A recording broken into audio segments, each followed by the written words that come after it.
A crew is midway through an installation when the customer asks for a seemingly minor change to the scope of work. Instantly, a chain reaction of confusion begins. The installer texts the salesperson. Sales texts the install manager. The manager pulls in purchasing, and the daily schedule slips. Because no one knows exactly who owns the final call, everyone freezes. The office defends the original quote. The field blames the office for being inflexible. And the problem sits unsolved in a culture of defensive finger-pointing. Eventually, the issue travels all the way up the chain, landing directly on the desk of a senior executive who has to stop their own work to handle a minor field adjustment. This lack of clear boundaries strips a company of its momentum. Capable teams get stuck waiting for permission, and senior leaders become permanent operational bottlenecks. Fixing this requires pulling back and addressing the root mechanics of how a company operates. We need a system to ensure the right person makes the right call, instantly, without the guesswork. The solution relies on a core paradox. Establishing strict boundaries doesn't mean seizing control. Providing absolute clarity actually grants your team the freedom to act. This flowchart illustrates the decision filter. Every problem must quickly sort into 3 distinct paths. High-risk issues involving safety or price go red, meaning escalate. Moderate risks impacting scope go yellow, meaning confirm. Low-risk, reversible issues go green. The field can just decide. By stripping away the emotional noise, we force everyone to define exactly what specific decision needs to be made before anyone can start arguing about how to solve it.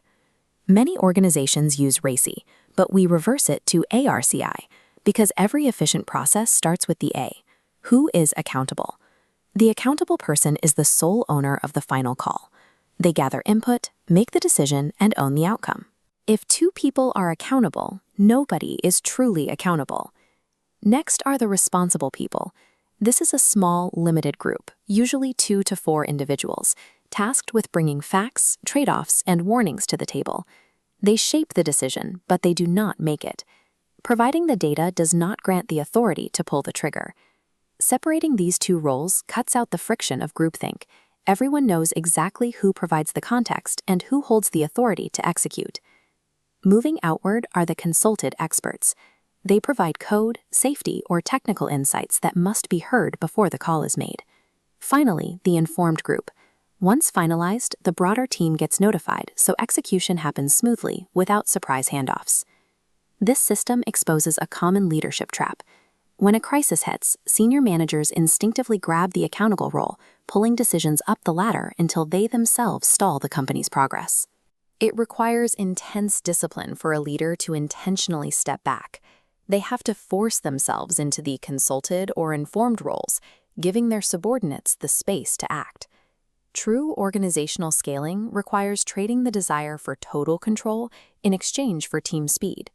Leaders must ruthlessly delegate the A role. Let's return to that out-of-scope request on the job site, but this time apply the ARCI lanes. The installer confirms the request falls under the scope change threshold and immediately looks to the project manager, the singular accountable person. Because the lanes are predefined, the decision meeting stays intensely focused. The lead installer and salesperson act as responsible parties, bringing the schedule and pricing facts. Unnecessary opinions are simply locked out. The project manager weighs the trade-offs, makes the final call, and documents it so the accounting and customer service teams are informed. The crew gets back to work without endless debate. It enforces a harsh but necessary operational rule. Just because someone is asked for input or affected by the outcome does not give them veto power over the final call. When you install rigid procedural boundaries, you actively remove interpersonal friction. People can move with confidence because they know exactly where their authority begins and ends. Multiply that single interaction across an entire organization. Hundreds of decisions are happening simultaneously without friction, and the workflow runs like a well-oiled engine. It shatters the assumption that seniority automatically equals accountability. Being high up on the org chart does not mean you own every problem. A company cannot reliably grow just because a visionary founder strings together a series of perfect choices. Scale is achieved by building a predictable, transparent system where anyone can make the right choice at the right time. When you give capable people the clear lanes they need, they can finally hit the gas.